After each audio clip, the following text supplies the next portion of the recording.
အမျိုးသမီးသည်3ရက်နှင့်3ညတိုင်ရေကူးခဲ့ရတော့လဲမြည်သည့်ကုန်းမြေကိုမျှမတွေ့ရှိခဲ့ပေပင်ပန်းနွမ်းနယ်ပြီးစိတ်မသက်မသာဖြစ်နေစဉ်နှင်းမြူများကြားမှတစုံတစ်ခုသူမထံသို့ချဉ်ကပ်လာသည်ကိုမြင်လိုက်ရသည်သူမသည်ချက်ချင်းပင်သူမ၏ထားမြောင်ကိုဆွဲထုတ်ကာတတိအပြည့်ဖြင့်စောင့်ကြည့်နေခဲ့သည်နှင်းမြူများကင်းစင်သွားသောအခါမှထိုအရာသည်သူမကဲ့သို့ပင်ပင်လယ်ပြင်ဘေးအန္တရာယ်မှလွတ်မြောက်လာကြသူများဖြစ်ကြောင်းသိလိုက်ရတော့သည်သို့တော်လည်းလှေပေါ်ပါလာသူများစုကသူမကိုလှေပေါ်တင်ရန်သဘောမတူကြချေအမျိုးသမီးတဦး၏အတင်းကျပ်တောင်းဆိုမှုကြောင့်သာသူမအသက်ဘေးမှလွတ်မြောက်ခဲ့ရသည့်စကားပြောဆိုရာမှတဆင့်တင်းတို့သည်အရာမှပင်လယ်တရဝကြီးတစ်ကောင်၏တိုက်ခိုက်ခြင်းကိုခံခဲ့ရကြောင်းသိရှိခဲ့ရသည်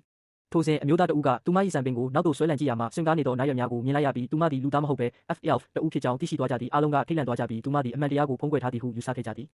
ကန်ဆိုးကျင်တော့ထိုချိန်တွင်အဝေး၌အခြားသင်္ဘောတစ်စင်းပေါ်လာပြန်သည်အားလုံးကဝမ်းသာအားရဖြင့်အကူအညီတောင်းကာအော်ဟစ်ခဲ့ကြတော့လဲနှင်းမြူများလွင့်ပြေသွားသောအခါတွင်မူရင်းသည်သင်္ဘောမဟုတ်ဘဲစောစောကပင်လယ်တရဝကြီးဖြစ်နေပြန်သည်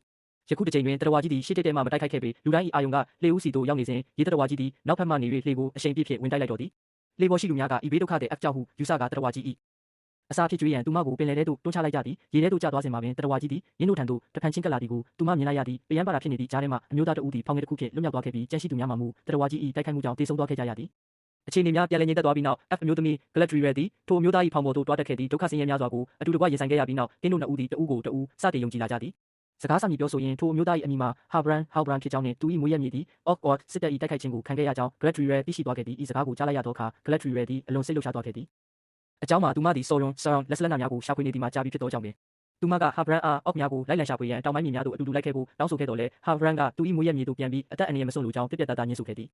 ပင်လယ်ပြင်တွင်မျောပါနေစဉ်ရင်းတို့နှစ်ဦးသည်ပြင်းထန်သောမုန်တိုင်းတစ်ခုနှင့်တိုးခဲ့ပြန်သည်ရုတ်တရက်လျှက်စီးလက်မှုကြောင့်ဖောင်ကျိုးများပြတ်တောက်သွားပြီး Galadriel သည်ပင်လယ်ထဲသို့ကျသွားခဲ့သည်ထိုအချိန်တွင် Halbrand သည်လေးလံသောအရာတစ်ခုနှင့်အတူသူမကိုရေနက်ပိုင်းသို့ဆွဲခေါ်သွားသည့်ကျိုးတစ်ချောင်းကိုမြင်လိုက်ရသည်သူမကိုကူညီရန် Halbrand သည်ရေထဲသို့ချက်ချင်းခုန်ချခဲ့တော်လဲကျိုးထုံးကဖြည့်၍မရအောင်တင်းကျပ်နေခဲ့သည်ထိုစဉ် Galadriel ၏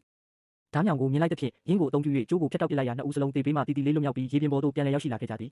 မုန်တိုင်းငြိမ်သက်သွားပြီးနောက် Galadriel မျက်လုံးပွင့်လာချိန်တွင်သူမ၏ရှေ့၌အေယာမသင်္ဘောကြီးတစ်စင်းကိုတွေ့လိုက်ရသည်သင်္ဘောပေါ်ရှိလူများသည်သူမ၏ဆွင့်ကားနေသောနတ်ရွက်များကိုကြည့်ကာ F တဦးဖြစ်ကြောင်းသိရှိသွားကြပြီးအားလုံးကသူမကိုထူးဆန်းစွာစိုက်ကြည့်နေကြတော့သည်ထို့နောက်သင်္ဘောကပ္ပတိန်သည်သူမကိုရင်းတို့၏